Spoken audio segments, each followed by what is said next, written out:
बिस्मिल्लाहिर्रहमानिर्रहीम। Dear students and viewers, अस्सलाम वालेकुम। आपको आपके अपने चैनल फिज़िक्स आसान पर खुशामदीद। न्यूमेरिकल सॉल्यूशन की सीरीज़ में आज हम चैप्टर 3 मोशन एंड फोर्स के न्यूमेरिकल्स को सॉल्व करने जा रहे हैं। इसमें 4 टॉपिक्स के न्यूमेरिकल्स हैं। इक्वेशन ऑफ मोशन से relevant, law of conservation of momentum से रिलेवेंट, और force due to water flow, और प्रोजेक्टाइल मोशन से रिलेवेंट।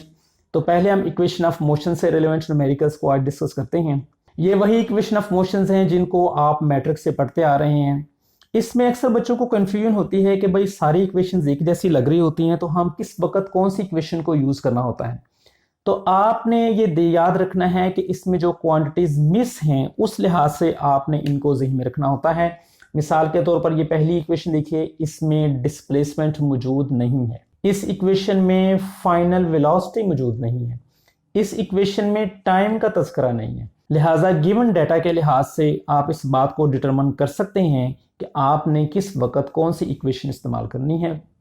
तो अब जी हम आते हैं अपने फर्स्ट न्यूमेरिकल 3.1 की तरफ।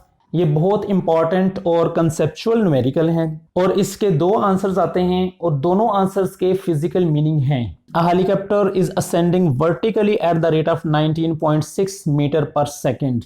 वर्टिकली अपवर्ड ये उसकी इनिशियल वेलोसिटी है। When it is at a height of 156.8 meter above the ground, a stone is dropped. How long does the stone take to reach the ground? अब होता यह है कि जब हेलीकॉप्टर ऊपर जा रहा है तो जब उससे स्टोन रेस्ट की हालत में ड्रॉप किया जाएगा तो वो नीचे नहीं गिरेगा बल्कि ऊपर की तरफ जाएगा। बहरहाल हम इसके सोल्यूशन की तरफ बढ़ते हैं। चूंकि हम इनिशियल वेलोसिटी ऑफ हेलीकॉप्टर जो है उसको हम अगर पॉजिटिव साइन असाइन करें तो उस लिहाज से डाउनवर्ड जो दूसरी क्वांटिटीज हैं वो सारी की सारी क्या हो जाएंगी, नेगेटिव। यानी स्टोन डाउनवर्ड डायरेक्शन में जा रहा है तो हम इस net displacement covered by stone, इसको नेट डिस्प्लेसमेंट कहा जाएगा। ये वाला जो डिस्टेंस है ये नेट नहीं है, इसके साथ हम नेगेटिव असाइन कर देते हैं। सिमिलरली जो ग्रेविटेशनल एक्सेलरेशन है उसकी भी इस लिहाज से इसके साथ हम नेगेटिव साइन अटैच कर देते हैं। कैलकुलेट हमने टाइम करना है कि स्टोन को इस पोजीशन से लेके यहां तक पहुंचने के लिए कितना वक्त लगता है। ये हमारे पास इक्वेशन ऑफ मोशन है, v/t प्लस हाफ at²। इसमें हम इनकी वैल्यूज पुट कर देते हैं। जो डिस्प्लेसमेंट है वो negative -156.8 is equal to initial velocity 19.6 into t हमने डिटरमिन करना है, प्लस हाफ जी की वैल्यू, एक्सेलरेशन जो है वो यहां पर ग्रेविटेशनल यूज होगा, -9.8 इंटू t²। ये हमने कैलकुलेट करना है। इसको जब सिंप्लीफाई किया जाएगा तो ये आ रहा है -156.8 is equal to 19.6 into t is equal to -4.9 into t²। हम इसको क्वाड्रेटिक इक्वेशन के फॉर्म में लिख लेते हैं, वो इस तरह से कि इन दोनों टर्म्स को हम इस तरफ ले आते हैं तो ये बन जाएगा 4.9 t² minus 19.6 t and minus 156.8 is equal to 0। Equation में से 4.9 को कॉमन ले सकते हैं।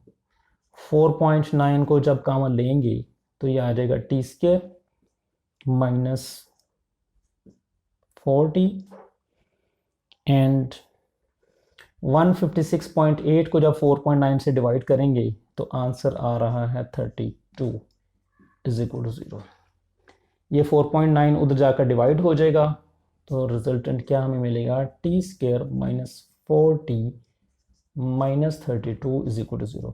ये t में क्वाड्रेटिक इक्वेशन है और हाईएस्ट पावर जो है वो 2 है। लिहाजा जब हम इसको फैक्टराइजेशन के जरिए या क्वाड्रेटिक फार्मूला लगाकर जब हम इसको सॉल्व करेंगे तो इसके लाजमी तौर पर 2 आंसर आते हैं। तो हम इसको फैक्टराइज करते हैं। ये t², ये -32 इज इक्वल टू 0। अब हमने यहाँ दरमियान में ऐसी 2 टर्म्स लिखनी है कि जिनको ऐड अप करने से ये टर्म आए और उनको प्रोडक्ट करने से इन दोनों का जो हासिल ज़रब आए। तो वो जो है वो टर्म्स हैं -80 प्लस 40। तो ये हमने इसकी फैक्टराइजेशन कर दी। अब इसमें से भी t कॉमन आ जाएगा और इसमें से जो है वो 4 कॉमन आ जाएगा। ये आ जाएगा t इंटू टी माइनस 8, यहाँ से 4 कॉमन लेंगे तो यहाँ पर आ जाएगा t माइनस 8। अब जी इन दोनों टर्म में से t माइनस 8 को कॉमन ले लेते हैं, ये आ जाएगा t minus 8 into t plus 4 is equal to 0।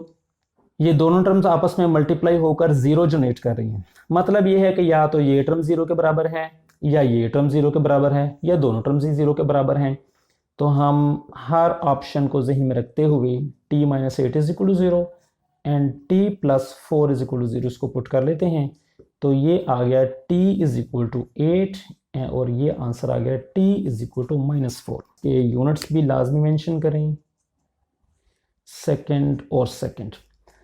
अब बात यह है कि एक लॉजिक तो ये है कि जो टाइम है वो नेगेटिव नहीं हो सकता, लिहाजा हम इसको इग्नोर करके उसका जो आंसर है वो हम सेलेक्ट करते हैं कि the stone will take 8 second, यहाँ से लेके यहाँ तक ये डिस्टेंस ट्रेवल करने तक वो 8 सेकंड लेता है।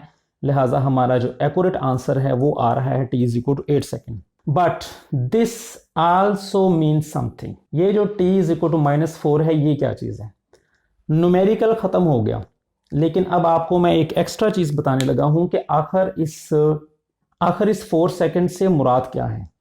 तो हम अगर इसके ऊपर इक्वेशन अप्लाई कर दें इस सिचुएशन के ऊपर, vf is equal to vi plus at, यहाँ पर यह बात समझना ज़रूरी है कि हेलीकॉप्टर जो है वो अपवर्ड डायरेक्शन में असेंड हो रहा है।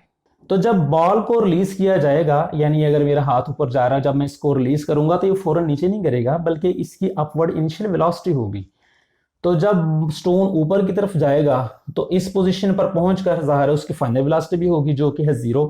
तो हम इस कंडीशन में उसको पुट कर देते हैं। हम इनकी अगर वैल्यूज पुट करें, 0 is equal to 19.6 plus a की वैल्यू क्या आ जाएगी -g, that's mean -9.8 into T.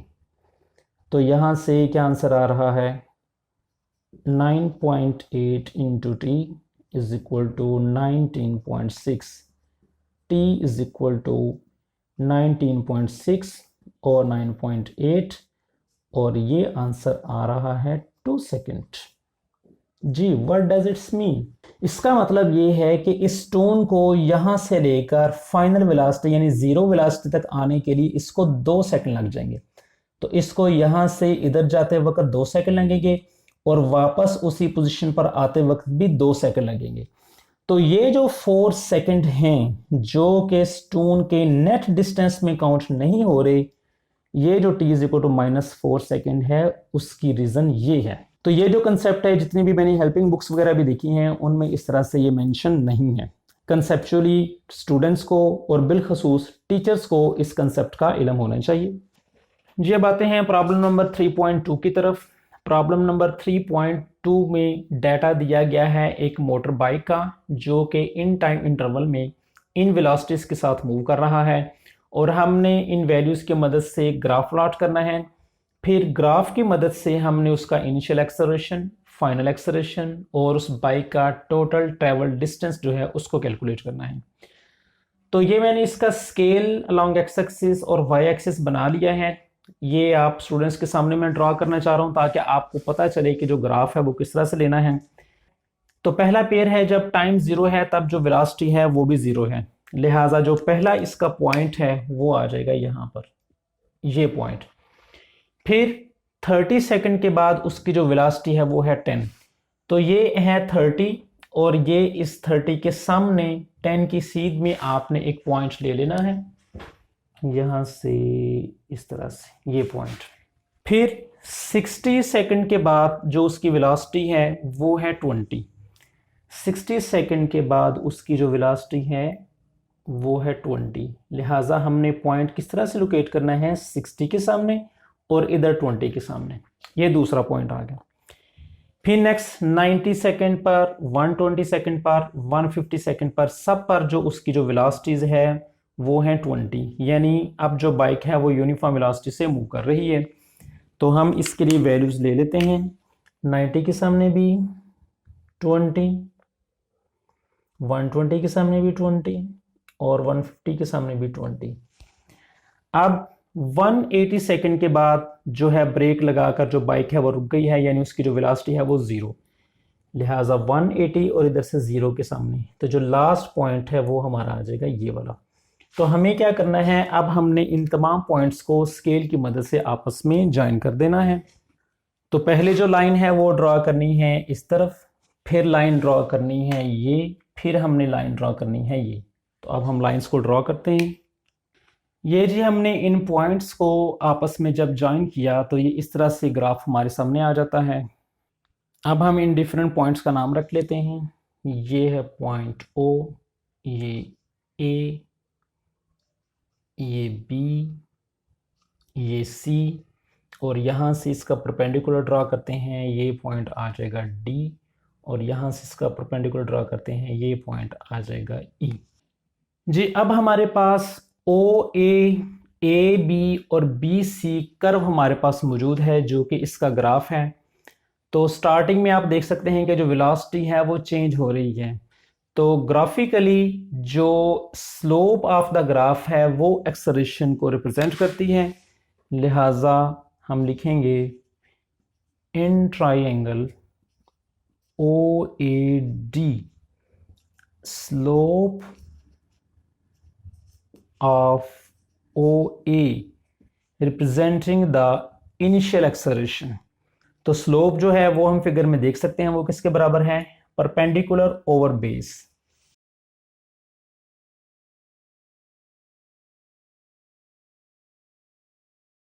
Velocity बढ़ गई 0 से लेकर 20 तक, तो ये आंसर आ गया 20, और टाइम में कितनी तब्दीली आ रही है, वो है 60।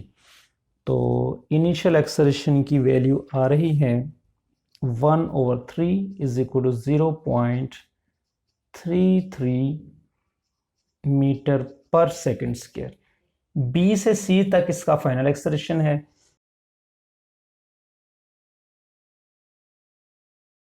लाइन बी सी जो है ये रिप्रेजेंट कर रही है फाइनल एक्सेलरेशन के, और इसकी स्लोप किसके बराबर होगी, वही formula, perpendicular over base. BE जो है ये क्या चीज है, ये है चेंज इन वेलोसिटी, और ईसी जो है ये क्या है, चेंज इन टाइम। इसको ज़रा हम डिटेल से कर लेते हैं। जो चेंज इन वेलोसिटी है वो किसके बराबर है, final velocity minus initial velocity divided by final time minus initial time. तो जो फाइनल वेलोसिटी है वो कितनी है, 0, और इनिशियल वेलोसिटी पॉइंट बी पर वो कितनी है, 20। फाइनल टाइम 180, और इसमें इनिशियल टाइम वो क्या है, 150। तो ये आंसर आ रहा है -20/30, और इसको जब सिंप्लीफाई किया जाएगा तो ये आ रहा है 0.67 मीटर पर second square. So the final acceleration is retardation, ये रिटार्डेशन को शो कर रहा है। अब हम आते हैं जी इसके पार्ट बी की तरफ। टोटल डिस्टेंस एस जो है वो कितना होगा, तो हमें मालूम है कि वेलोसिटी टाइम ग्राफ और टाइम एक्सिस के दरमियान जो एरिया होगा वो सारे का सारा इस डिस्टेंस को रिप्रेजेंट करता है। तो हमारे पास 3 तरह के एरियाज हैं, एक ये ट्राइंगुलर एरिया है, एक ये रेक्टेंगुलर एरिया है, और एक ये ट्राइंगुलर एरिया है। तो हम इन तीनों ट्राइंगल्स का एरिया कैलकुलेट करेंगे तो हमारे पास टोटल डिस्टेंस के इक्वल आ जाएगा, क्योंकि हमें मालूम है कि S is equal to V into t and A is equal to V over t. इन्हीं दो क्वांटिटीज़ जब इनको डिवाइड करेंगे तो एक्सेलरेशन आ जाता है, जब इन्हीं क्वांटिटीज़ को मल्टीप्लाई करते हैं तो डिस्प्लेसमेंट आ जाता है। यानी हम इन दोनों इंफॉर्मेशन को वेलोसिटी टाइम ग्राफ से हम आसानी से हासिल कर सकते हैं। तो जो टोटल डिस्टेंस है वो किसके बराबर आएगा, वो आएगा जी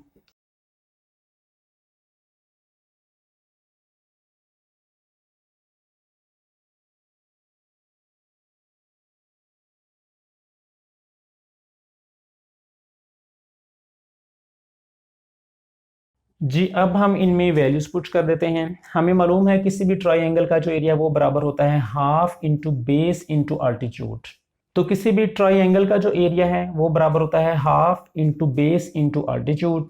किसी भी रेक्टेंगल का जो एरिया है वो होता है लेंथ इंटू विड्थ, लिहाजा जो टोटल डिस्टेंस है वो कैसे आएगा, हाफ इंटू इसकी बेस कितनी है ओ डी, और इसका अल्टीट्यूड कितना है A D, plus A D into D E plus half into base E C into altitude B E. अब जब हम इनमें वैल्यूज पुट करेंगे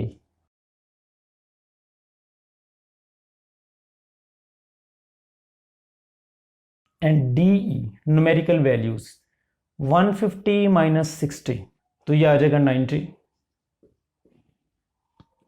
प्लस हाफ इंटू बेस इसकी कितनी है जी 30, 180 माइनस 150 ये 30 लेंथ, और ये बी ई की जो लेंथ है ये भी है 20। इनको जब सिंप्लीफाई किया जाएगा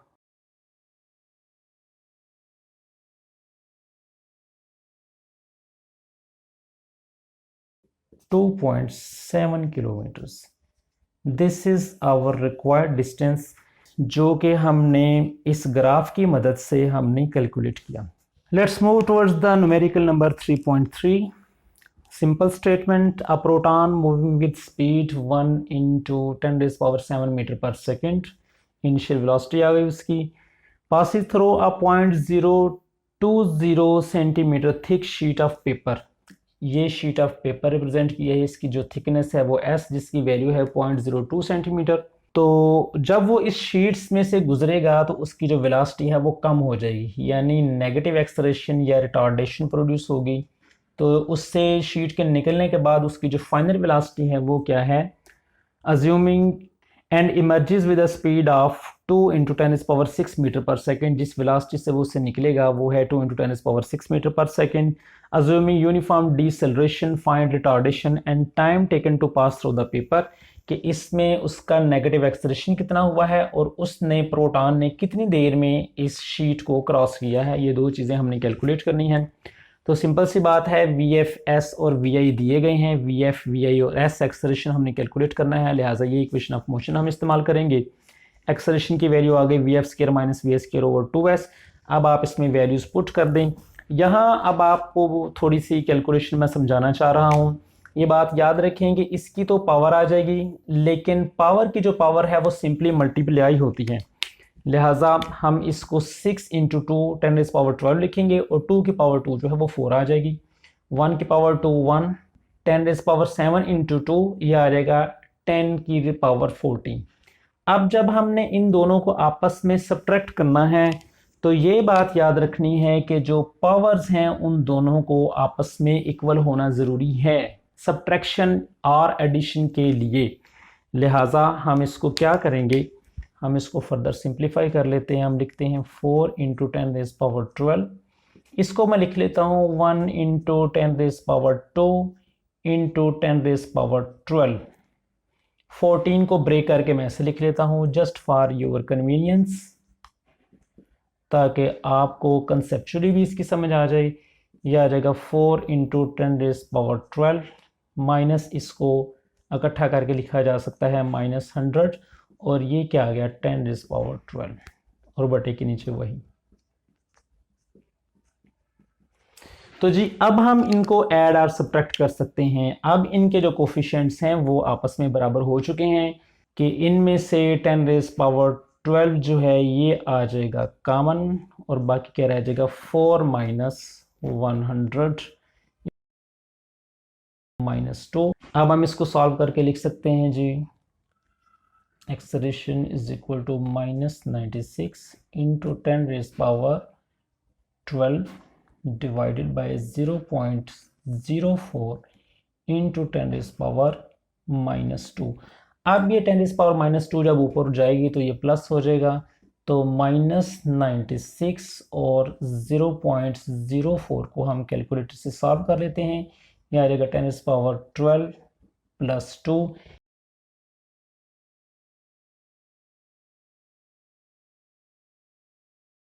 तो हम इस डेसिमल पॉइंट को 3 दर्जे 1, 2 एंड 3 इधर मूव करके लिखेंगे, ये बन जाएगा -2.4 इंटू 10⁻14 प्लस 3 मीटर पर सेकेंड। तो ये फाइनली आंसर आ जाएगा -2.4 इंटू 10⁻17 मीटर पर सेकेंड स्क्वायर।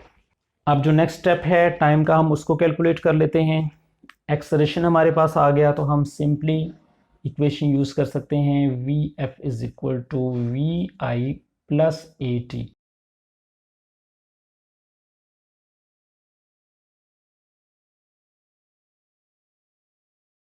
जी अब सेम वही सिचुएशन, ये 10⁻7 है और ये 10⁻6 है, तो हमें पहले इनको सेम बनाना है। तो इसको हम उसी तरह से लिख सकते हैं, 2 into 10⁻6 minus 10 into 10⁻6 divided by -2.4 into 10⁻17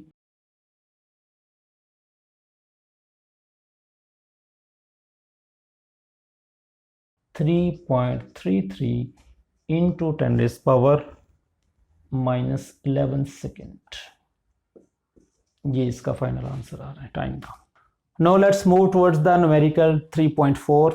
इसकी स्टेटमेंट में गिवन है कि दो मैसेज हैं M1 और M2 और दोनों ने एक स्प्रिंग को कंप्रेस किया हुआ है, रेस्ट की हालत में है, लिहाजा इसकी भी इनिशियल वेलोसिटी 0 और इसकी भी इनिशियल वेलोसिटी 0 बिफोर रिलीज। जब इसको रिलीज किया जाएगा तो M1 जो है वो इस फिगर के मुताबिक लेफ्ट साइड पर मूव कर रहा है और M2 जो है वो इस फिगर के मुताबिक राइट साइड पर मूव कर रहा है। चूंकि V1 डैश और V2 डैश दोनों अपोजिट डायरेक्शन में हैं, लिहाजा हम किसी एक को नेगेटिव साइन हमें असाइन करना पड़ेगा।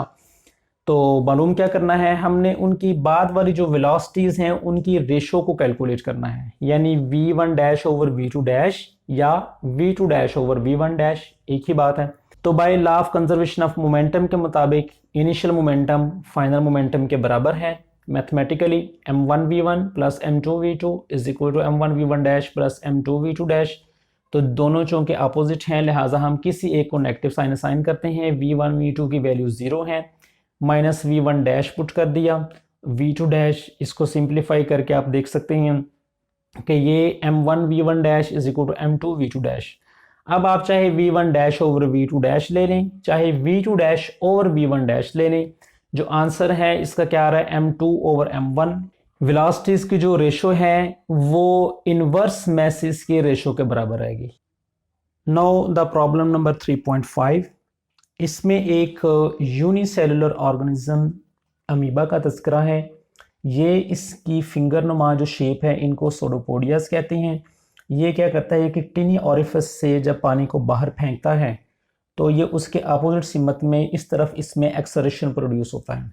तो रॉकेट की एग्जांपल से आप इसको समझ सकते हैं कि अगर वाटर जो है वो इस तरफ को बाहर निकलेगा तो इसके ऊपर अपोजिट सिमत में रिएक्शन फोर्स लगेगी जो कि इसको आगे बढ़ने में मदद करेगी। और न्यूमेरिकल की स्टेटमेंट में बताया गया है कि इसका जो मैस है वो कांस्टेंट रहता है, वो इसलिए कि जितना पानी ये बाहर निकालता है उतना ही पानी ये अपने जिस्म के अंदर जज़ब करता रहता है। तो मैस ऑफ अमीबा जो है वो है 1 × 10⁻12 किलोग्राम।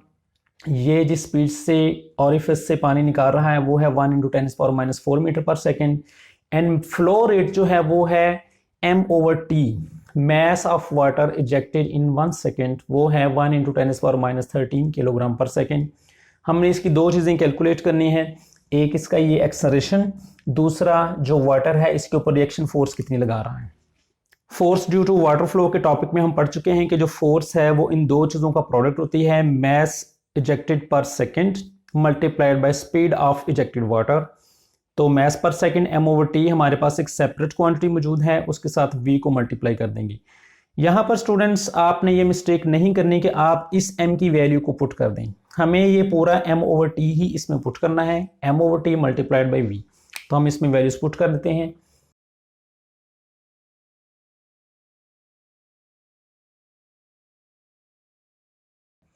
वन इंटू 10⁻⁻17 न्यूटन, ये रिएक्शन फोर्स हमारे पास आ गई। अब हमने इसके दूसरे पार्ट में एक्सेलरेशन कैलकुलेट करना है। According to Newton second law, F is equal to m into a, acceleration हमने कैलकुलेट करना है, a is equal to F over n। अब यहाँ पर जो मैस है वो हम ये पुट करेंगे, ये मैस यहाँ पर पुट करने के लिए दिया गया है।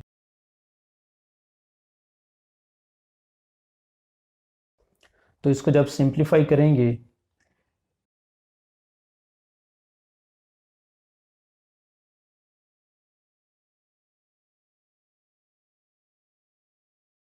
और साथ ही हम इसके यूनिट लिख देते हैं मीटर पर second square.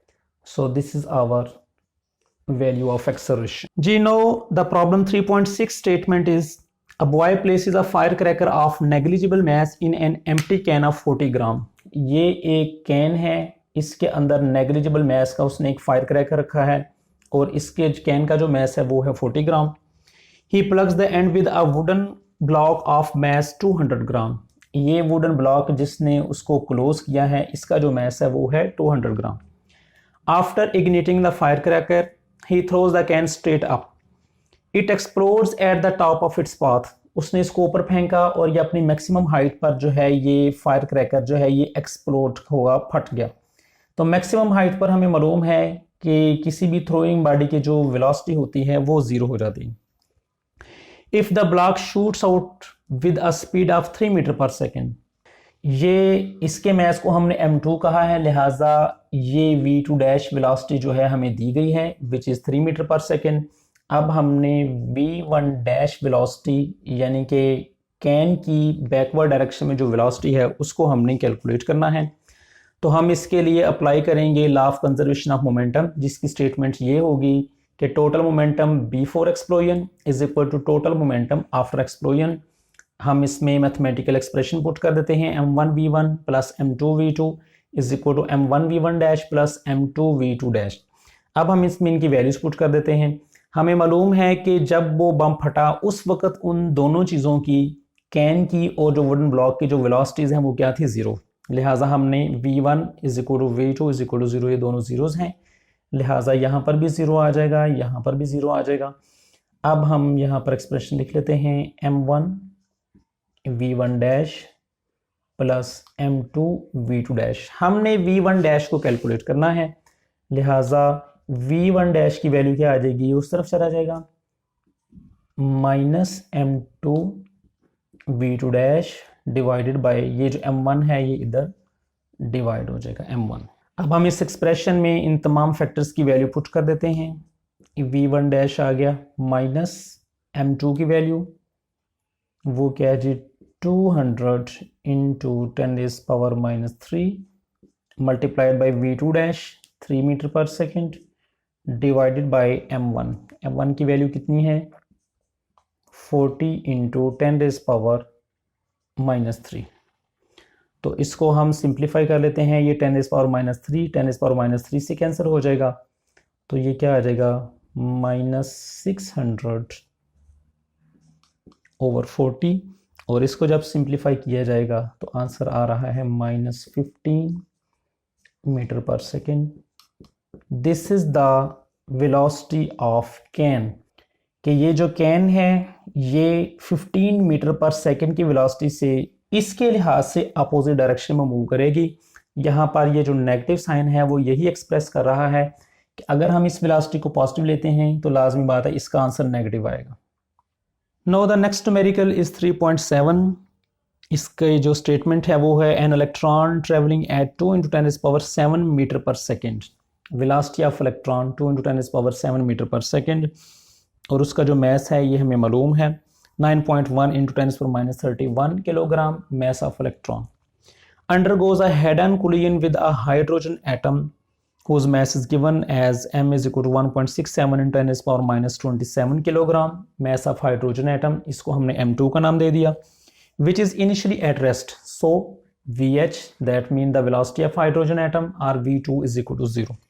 Assuming the collision to be perfectly elastic, अगर ये collision exactly perfectly elastic हो and the motion to be along a straight line और जो motion है वो भी एक straight line के along हो, find the velocity of the hydrogen atom। इसकी जो v2 डैश velocity है इसको हमने calculate करना है।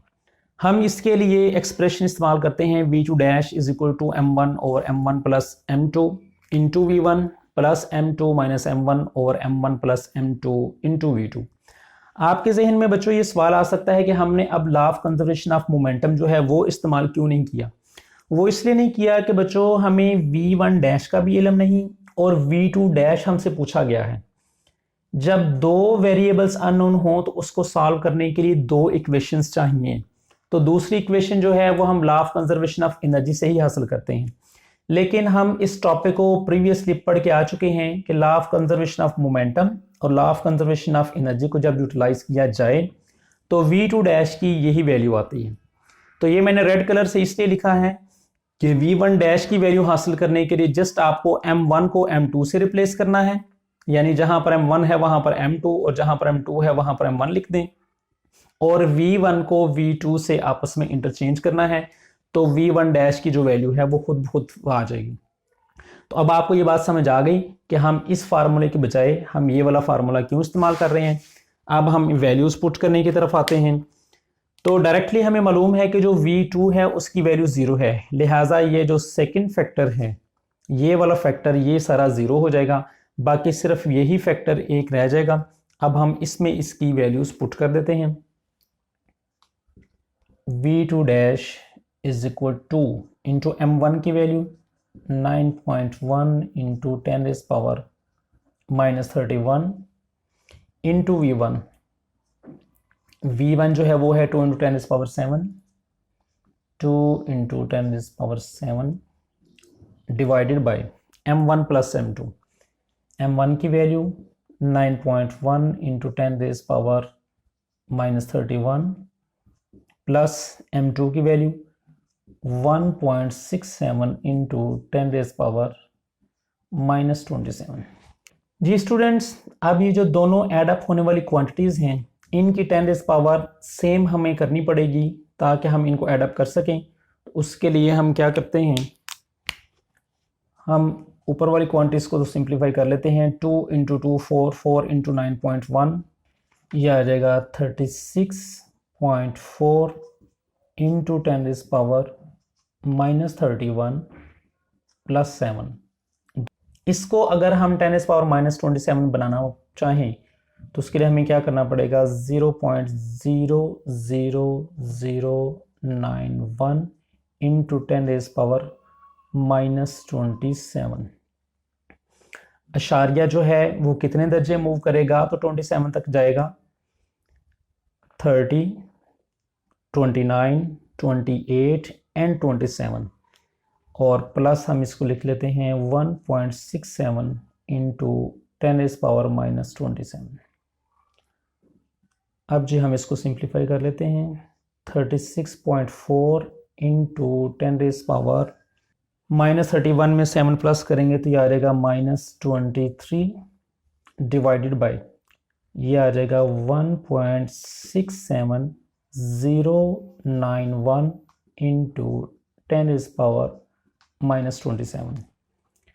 तो इनको हम अलहदा से सॉल्व करेंगे और इसका आंसर क्या आ रहा है, वो आ रहा है जी 2.178 into 10 rays power minus 23 into 10 rays power positive 27। ये जब ऊपर जाएगा तो इसकी पावर पॉजिटिव हो जाएगी और फाइनली हम इसको राउंड ऑफ करके लिख सकते हैं 2.18 इंटू 10 रेज़ पावर 4 मीटर पर second. This is the value of v2 dash.